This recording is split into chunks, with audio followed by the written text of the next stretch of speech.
What is up, everyone, and welcome back to the channel.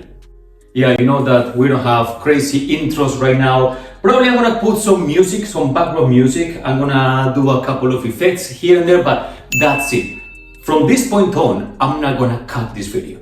So I'm just gonna talk to you, just to you, friend to friend, human to human. This is how it's gonna be. Why? Because sometimes when I go traveling, you have seen the videos, I put so much effort in filming locations, in the sounds, in the pace, the rhythm that you talk, that you show stuff, and it's exhausting. But at this moment, literally, I want to have a cup of coffee and just talk to you. So this is you, me, and a cup of coffee. Simple as that. And this is a crazy cool space that I just created by accident because I wanted more like into vlogging. If you see my shorts and my social media, it's more like poetry, some photography, but I also want to talk about other things, and I know that there are people there willing to listen to me into just a human talking. Why? Because I do the same.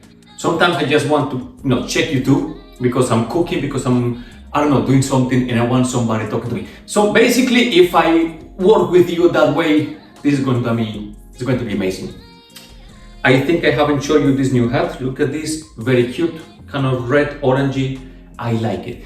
Today, topic for right now. Let's talk about relationships because I've been talking about this. Last night I was talking to a friend who was telling me like the story she's going through because now she met like a new friend and she wants to see possibilities with this new friend, and then one thing led to the other, and we started talking about relationships in general. And oh boy, relationships, that's not easy. That's not easy.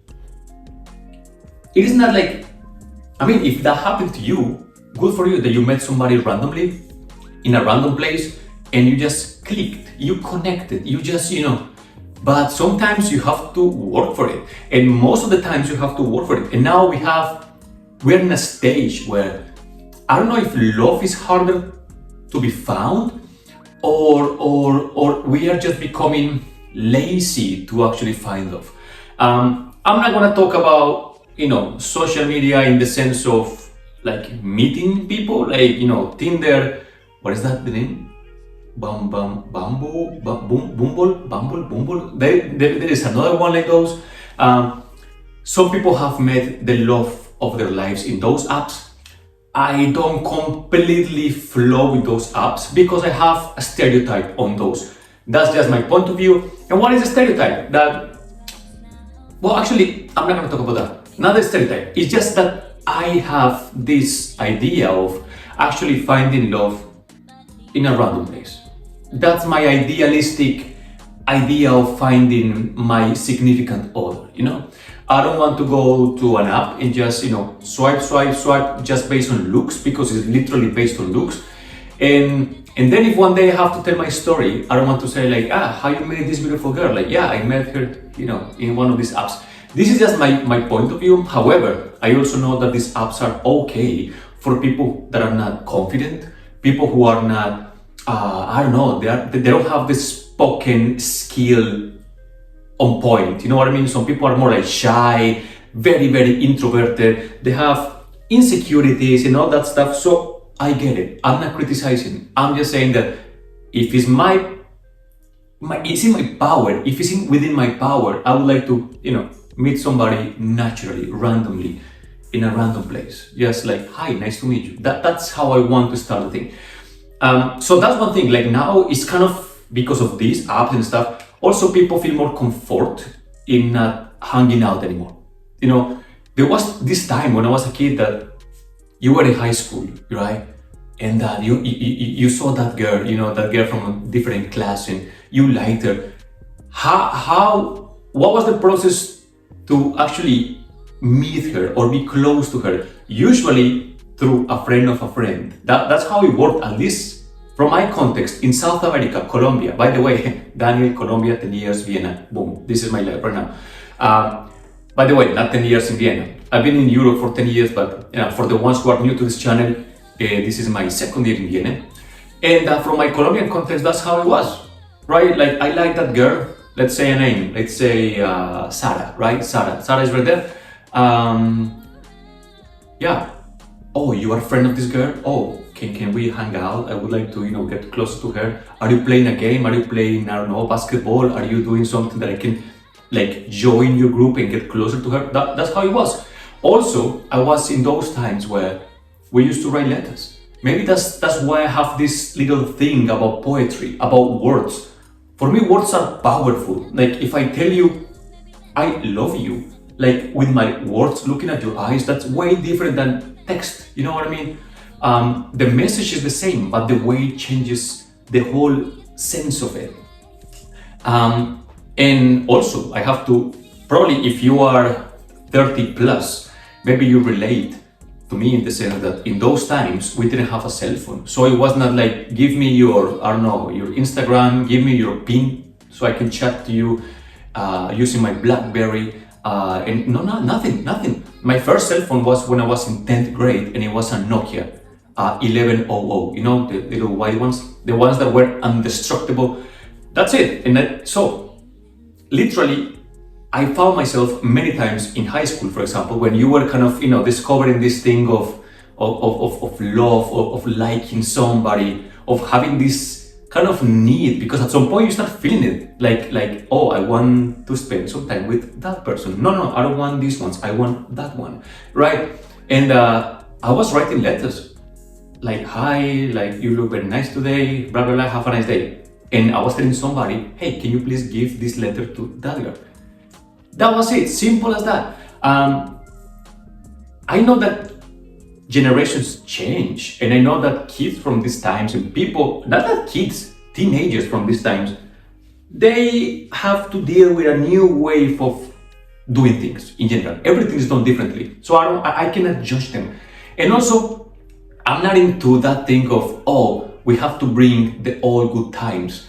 The all good times are good because they are old. I love the 90s, for example. I'm so happy that I was a kid in the 90s. So many things that I enjoyed without that much load of technology, for example. But also, I flow with it. It's not that I want to go back in time, because I know that one moment when blah, blah, blah, I know, I'm not gonna cut the video, I'm not gonna cut it. So this is real life. So I know that time advances. And there are so many other things that advance with time, like technology and social media. And there are so many good things happening to humanity a long time. So it's not that I have this mindset, like a lot of old people say that, like, oh, you know what, I want to go back 50 years ago because there was no internet. I mean, that's such a hard statement. Yeah, internet sometimes are making us a little bit dumb, but also internet is connecting people.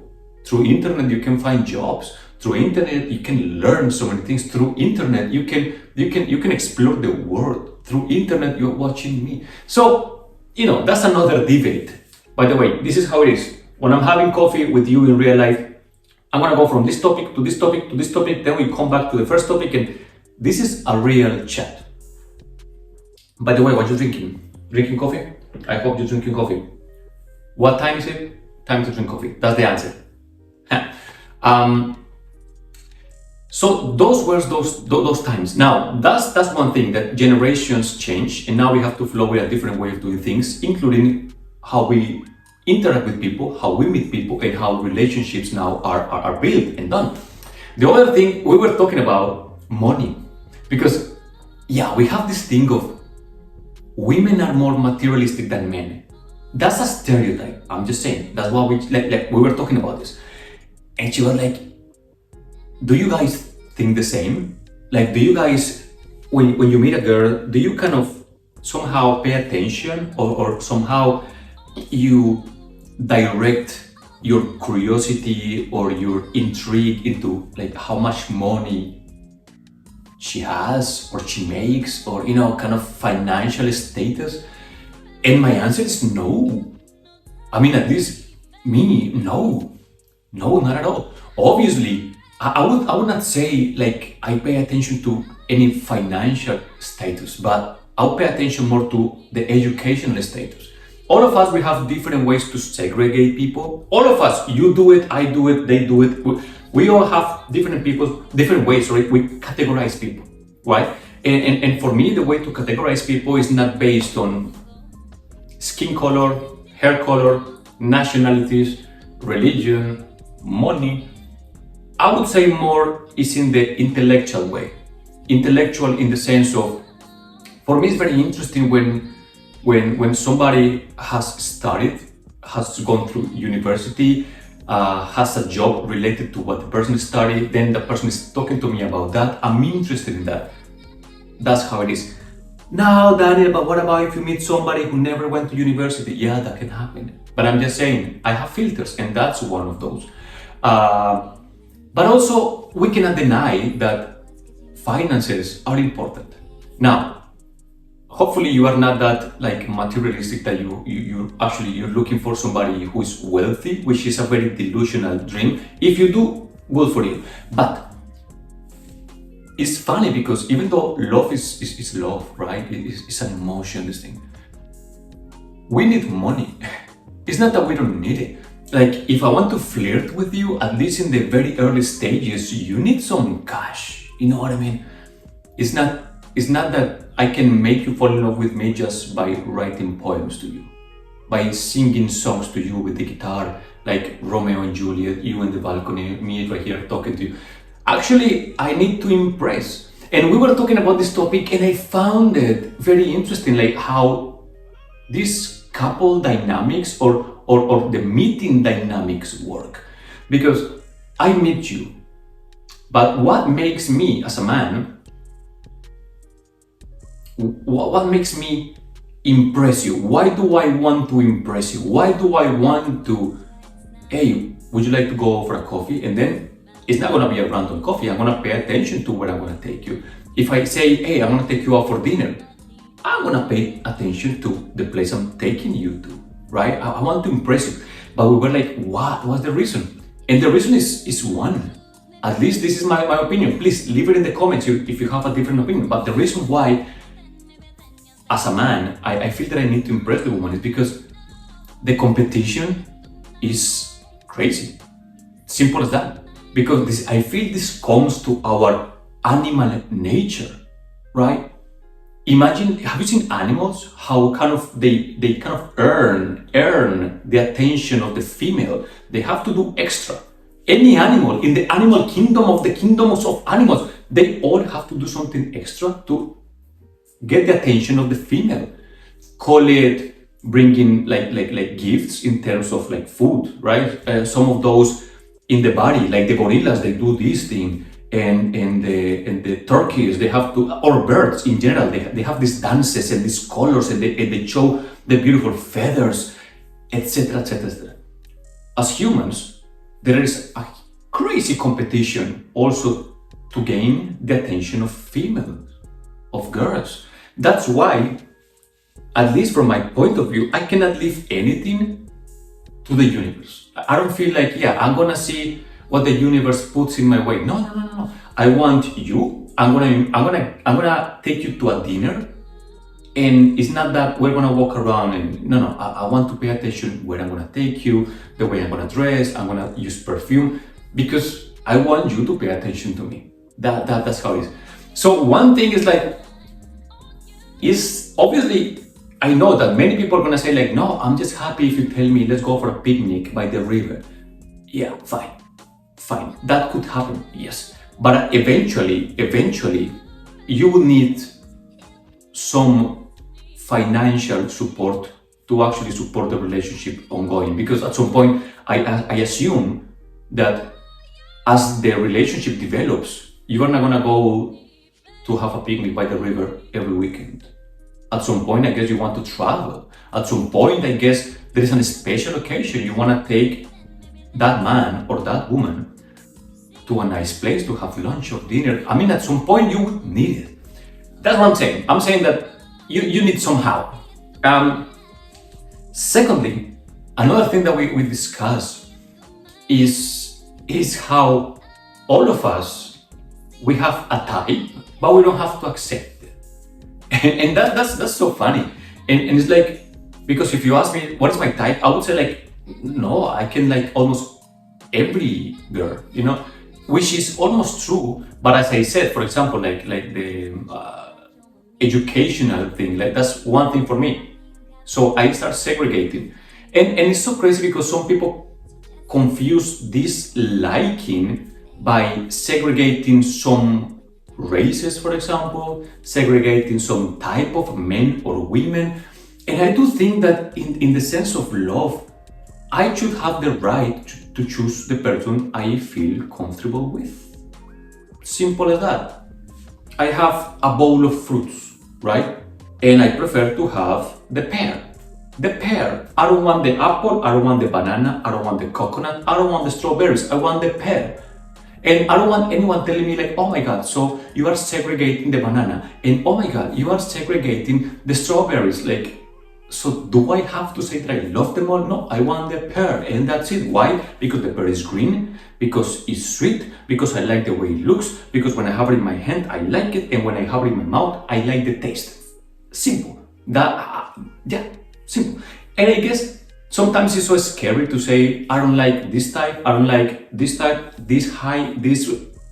And I feel that you should free to, have your type, whatever it is. So we have a type. When somebody says like, oh, I don't have a type, that's not true. That is not true.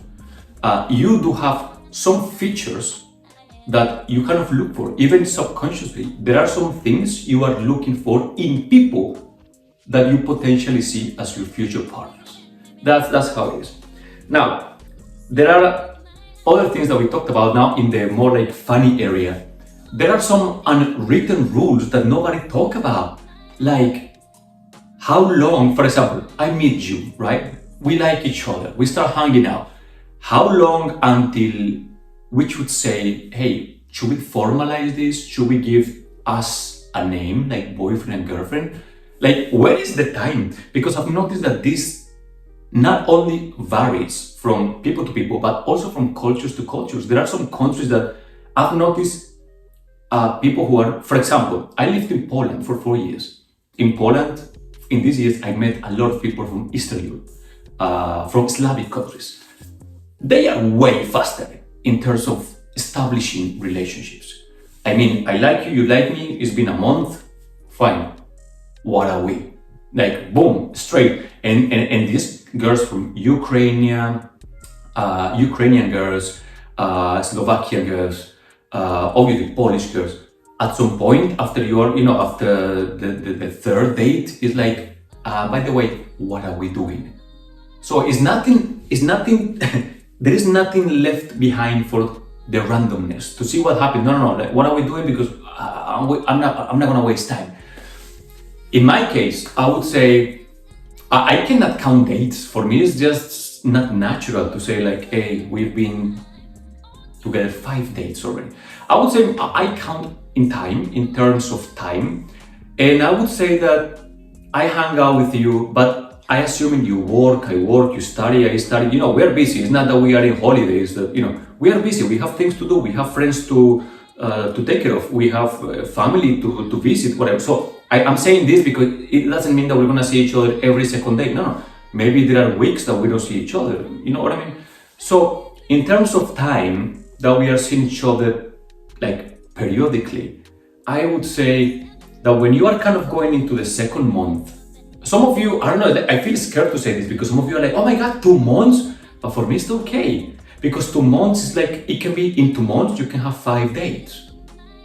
Unless you are seeing each other like every single day, which in my life is not realistic. Let's suppose 2 months. 2 months, right? It's literally like what, 7 weeks, 8 weeks, right? Kind of. There are some weekends that maybe I'm busy, I'm gonna do something with my friends, I have a birthday, I'm not gonna see you. Maybe in the next week, I'm gonna see you one day for a coffee, we have a chat, super cool. Obviously, we keep chatting, yeah, maybe we have a call, but I'm talking about seeing each other. Then there is a week that we are busy in the week, and maybe we see each other on a random day, Thursday for a coffee, boom. So in that way, I see that 2 months is not that long. Now, if you say like, yeah, I'm gonna see you every second day, well, 2 months is like a lot of time already spent together. But I'm saying like, people who are busy, I cannot see you every second day. And after that, I would start pursuing the kind of questionnaire, like, how do you ask? What do you say? I would be like, obviously, I wouldn't say like what are we? I would ask you. That's something that also I would say from my Latino culture is more like I directly ask you. I want to take your hand. You know what I mean? So I mean, based on my background and the type of person who I am, I would never say like, excuse me, what are we doing? I would not say that. For me, it's not natural. I would say more something like, we have spent some time. I do feel that I like you. I do want to see where this is going, and I want to show some commitment that I want to devote some time for you, exclusively for you, and emotionally I want to kind of focus on you and getting to know you. And if I see the situation is kind of okay, if I see green light, I would say, by the way, would you like to be my girlfriend? That's it. And I don't know, but I've also talked about this with guys, and it's scary. Girls, don't get me wrong, it's scary to ask. But at the end of the day, there are only two options. Well, three, but two. The option one is that she says, you know what, yeah, let's see where this goes. Option two is no, right? Because if she says, let me think about it, I'm not that pessimistic. When it's like, oh my God, if she has to think about it, it's a no. Why do we have to be like that? Maybe actually she wants to think about it because maybe for her it's too quick. Or maybe, yeah, she has to sort a couple of things out, but she's not telling me no. Now, careful with this. If we keep seeing each other and then I say, hey, did you think about it? If she still's like, I don't know, then I would take it like, okay, she's not interested. Simple. You know what I mean? But I would not cut her off right when she says like, give me some time. Now, if she says yes, also it doesn't mean that now you're husband and wife. No, maybe we are just getting to know each other, but we are saying like, okay, now we are going to devote time, energy, emotional feeling to us to continue getting to know each other because we still don't know each other. So time is such a thing. And talking about that is like, when do you introduce your partner? Now you and me, we are boyfriend and girlfriend. When do I introduce you to my friends or to my family? Whoa, that's another topic. That's another one. Because for that one, in my case, I would need time. And also, maybe it's my Latino culture, so I want you to comment. Please leave the comment, because in my case, let's suppose I meet you, right? We spend a month, and let's say I have free time, so we are seeing each other way more often than normal, right? Every third day, you know, the last weekends I've been with you, etc., etc. But still, in terms of the stretch of time, if I call my mom saying like, hi mom, I met this girl, it's been a month, it's my girlfriend, and now I'm going to introduce her to you. She's gonna be like, Daniel, what are you talking about? You just met her, it's been a month, you don't even, I don't know, I don't want to meet her. Probably she will be like, my mom is totally into fine when you are 4, 5, 6 months. Okay, I want to see who you are hanging out with. But somebody who you just met a month ago, you still kind of getting to know each other. I don't know. I don't want to meet this person yet. You know, that would be the answer. So, and also, now let's turn the table around. If I'm with this person for a long time and I still feel that I have not been introduced to any friends, any family, whoa, I will be like, well, I mean, why? I would ask like, why? And then the next stage is even more interesting. When do you propose your girl? You know what I mean? Propose like with a ring. Whoa! I'm not there yet, so I feel my opinions are very subjective. But I would say I wouldn't care about when to propose, because I guess you feel it. I don't know how. There are some people who, even though they don't feel it, they've never talked about it. They feel that one day they want to buy an expensive ring, and the next day they're going to say, hey, would you marry me? You're going to fail. I mean, I wouldn't be surprised if you fail. For me, the normal thing is, I want to talk to you about it. And it's not that I'm going to say, hey, I'm going to marry you. No, because I want to have a romantic type of memory, right? But I would introduce the topic to ask and to gather fishing. I want to fish some information about what you think. I would say like, simple casual conversations, having a coffee, of course. Coffee is your friend. Hey, do you see each other together? Oh, how would you imagine us, living together? Or maybe I have the chance to live with you and I can feel it like, oh, we actually flow with each other in our personality, in our temper, in our patience. There are so many ways. And once I feel like, yeah, we are kind of in the same page, probably the chances that I succeed in proposing you are high. You know what I mean? So one is like, once I propose you, it's because I'm sure. Second thing that I talked to my friend, should girls propose guys? The answer is yes. And she said yes.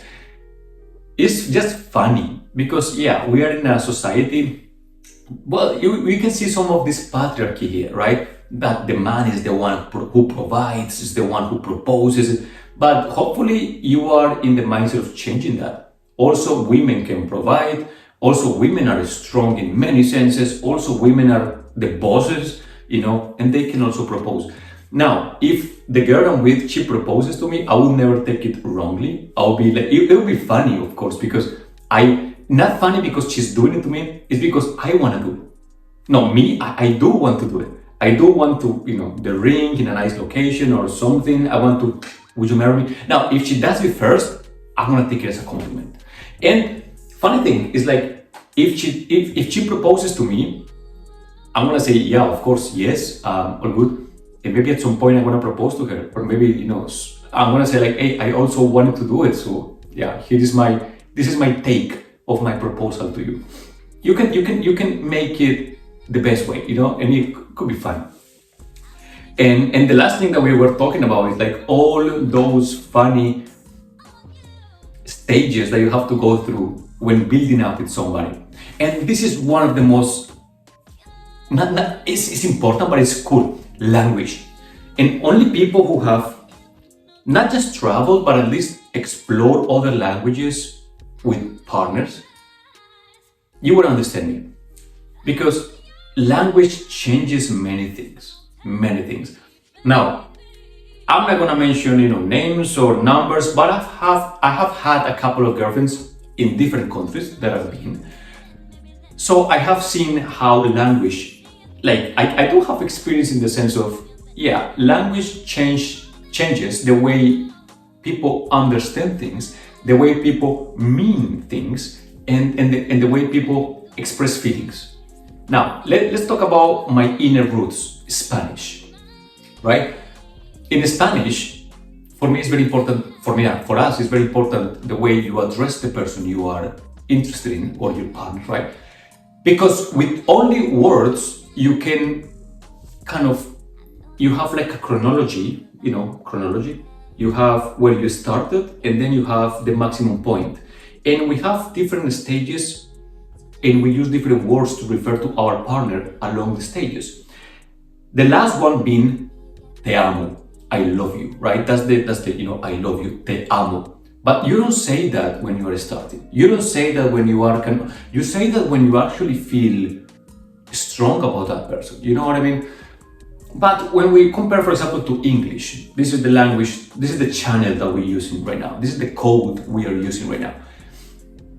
What else can I tell you? And that's something that usually I have to face with my relationships, right? I meet somebody, call it the UK, the US, Germany, Austria, Poland, Ukraine, yeah. Because probably there's a chance that I don't speak your language, so we have to communicate in English. And that's how it has been for me in the last 10 years. So we have to use English. And sometimes I start the relationship with you, everything is going fine, and I want to express love to you, but I don't want to say I love you, because for me, I love you is like, boom, very high. But why do I say in between? Yes, you might say, I like you, but I like you is also like very starting point, and I love you. There is nothing in between. So it's like from I like you, I love you. For me, in Spanish, that's a huge different thing. That's a gap. That's a gap thing. And I'm gonna give you a couple examples. At the beginning, in Spanish context, and I'm talking about Latino Spanish, South America, I start hanging out with you. I'm gonna say, tú me gustas. Tú me gustas mucho. Like, I like you very much. That's fine. You say, oh, I like you too. Fine. You keep going, and then you feel that I like you starts being small because maybe now a couple of months have passed, and now the feeling has grown. And now I can say, it's very cute when girls say, te adoro, right? Te adoro. It's like, I adore you, I adore you. That's very cute, and it's a little bit more, let's say, romantic, intimate. If I have a colleague, I can say, I like my colleague. I like to work with this colleague. I like my boss. But when I say like, oh, adoro, I adore this person, it's something a little bit sweet. There is a feeling. So it's not just for friends. There is something going on. So that's cute. When she tells me or I tell you, hey, te adoro, it's like, oh, there is love going on. Now, the midpoint is te quiero. That's probably the halfway is like, te quiero. Te quiero is like, there is a problem with te quiero. Because translated literally, querer is to want. So literally te quiero means I want you, but we don't mean it that way. I don't mean that I want you. Te quiero in our context is like I love you, but not te amo. It's like I love you, but not meaning the love. It's like on the way. It's like a half love you. It's a hard way to say it. Because if I say, hey, te quiero, te quiero mucho. It's like literally I love you so much, but not meaning te amo, which is the strongest one. So with these words, look, now we have I like you, te adoro, me gustas, te quiero, te adoro. And let's suppose then you jump to te amo, even though you can have a couple of other terms in between. But at least you have 4. And you might say like, yeah, so what? So what? In my context, when I was, for example, a teenager, I meet a girl and it's like, oh, I like you. Oh, I like you so much. So months pass, I like you. And one day she's like, te adoro. You are like, oh, damn, boom, you are level up, te adoro. She said te adoro to me, like, wow, boom, te quiero mucho, like, I want you, I love you so much, I love you so much, te quiero mucho. And then you write letters to each other, and at the end, te quiero. It's like, I love you.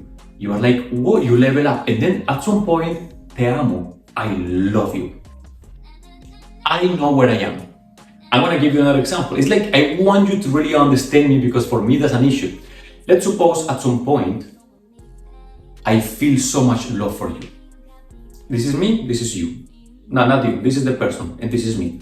And I say, let's say a different name. She is Laura, right? And I am with Laura. And I say, Laura, te amo.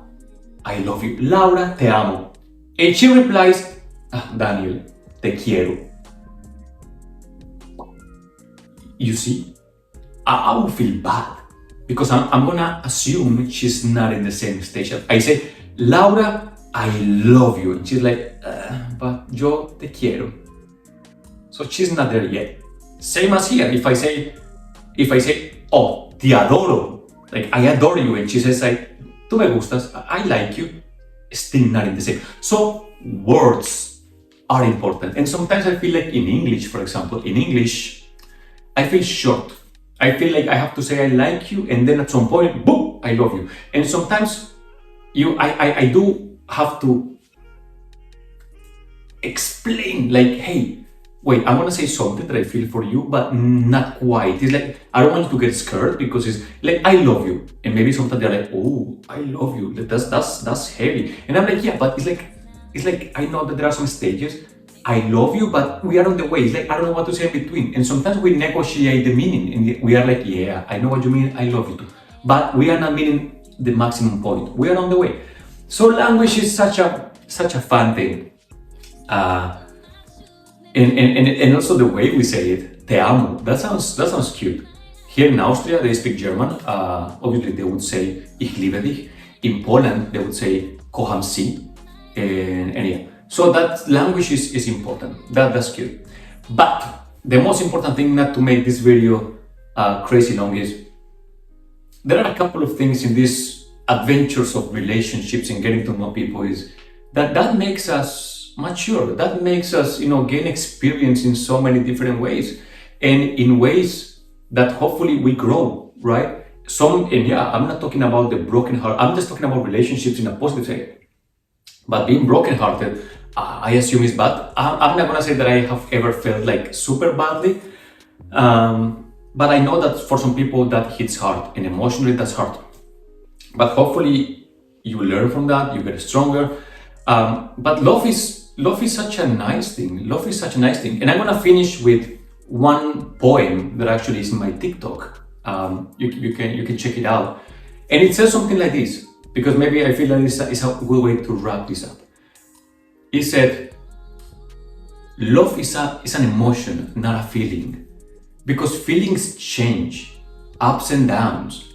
One day you feel something, the next day you feel something different. But emotions stay. So when I say I love you, I want you to internalize, to understand that I'm telling you I love you not as a feeling, because it's not gonna change. It's not gonna change because the day is rainy, I'm still loving you. It's not gonna change because it's winter, I'm gonna love you. We had an argument, but I'm not changing the feeling because we had an argument. But I want to love you as an emotion, because it's gonna stay there forever. It doesn't matter if we have ups and downs, ups and downs, but the feeling is the same. So when I say I love you, I want you to understand that I loved you. I love you today, and I will always love you. That's such a nice thing. And I do agree with that one. It's something like that. I'm sorry, I just, I was trying to remember the whole poem. But it's such a cute thing that love, first of all, is a negotiation, because I don't believe in the 50-50 thing. That's another topic. The 50-50 thing. Like in a relationship, everyone gives 50-50. That's how relationships work. And that's false. That's not true. That's false. In a relationship, everything is like this. You have to balance out things every day, because we don't have the same energy every day. We don't have the same emotional state every day. Some days I'm gonna have my emotional state 80%. That's what I'm gonna give to the relationship. But maybe you feel bad. You had a bad day. You are stressed. You can only give the 10. And we have to even out.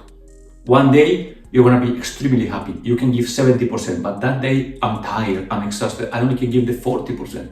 So you see, it's about balancing out. That's what love is about. And the last thing that I would say is that love is about finding somebody. It's not about acceptance. I don't like the thing of, I want to find somebody who accepts me, because that feels like very essentialistic. I would say more like the idea of love in relationships is that you find somebody who flows with you. Because you are not perfect, I'm not perfect. Obviously, if I accept you, there is some type of acceptance in the sense that I know that you are not perfect. But still, I'm gonna flow with you because I see us in a potential future together. Because we are a team. That's a good one. Relationships should be a team. If you're down, I'm gonna be there to give you my hand. We're gonna think through things together. I want to explore things together. I want us to talk together to each other. Well, I feel that now I'm giving like a therapy speech. That's not the purpose of this. Love is funny. There are so many anecdotes, happy things. Probably you remember your first kiss. That was funny. Hopefully at the moment, I don't know, you feel complete. And that's the most important. Complete. You are not complete with somebody. Somebody is never going to complete you. You have to be complete by yourself. Simple as that. I am complete by myself. If somebody comes to my life, super, because you can share other aspects of life. But please take that idea out of your head. I need to find my other half. No, my dear. You are already a full thing. You are empty. I'm not empty. So the idea of finding somebody who is going to give me pluses, extras. I'm happy with this, but with this person, I'm extra happy. I like to travel, but with this person, I can travel together and explore other things. But you, my dear, you are already complete. You are beautiful, you're amazing. And thank you for sharing with me this time. I don't know, I hope this is not too long. I'm really sorry, sometimes I just talk too much. But this is how it is, you, me, and a cup of coffee. Thank you so much for watching. Hopefully soon, because it's been so rainy and cold. Hopefully soon I'm gonna be walking the streets of Vienna because there are a couple of videos and vlogs that I want to show you about this amazing city. I'm planning because I just came from, the trips that I just showed you, and I'm preparing new material, but in between I have things to say and probably you have things to hear. We can all, interact, and I see that this YouTube thing it's growing. I'm not expecting this to explode, and I don't expect this. I don't expect to be viral, but I can see that people are willing to hear this guy talking, and for me that's amazing and it's crazy. Enjoy your coffee for today. Enjoy this weekend. If it's sunny, if it's rainy, it's an amazing day because you make days amazing. Have a lovely day. Cheers.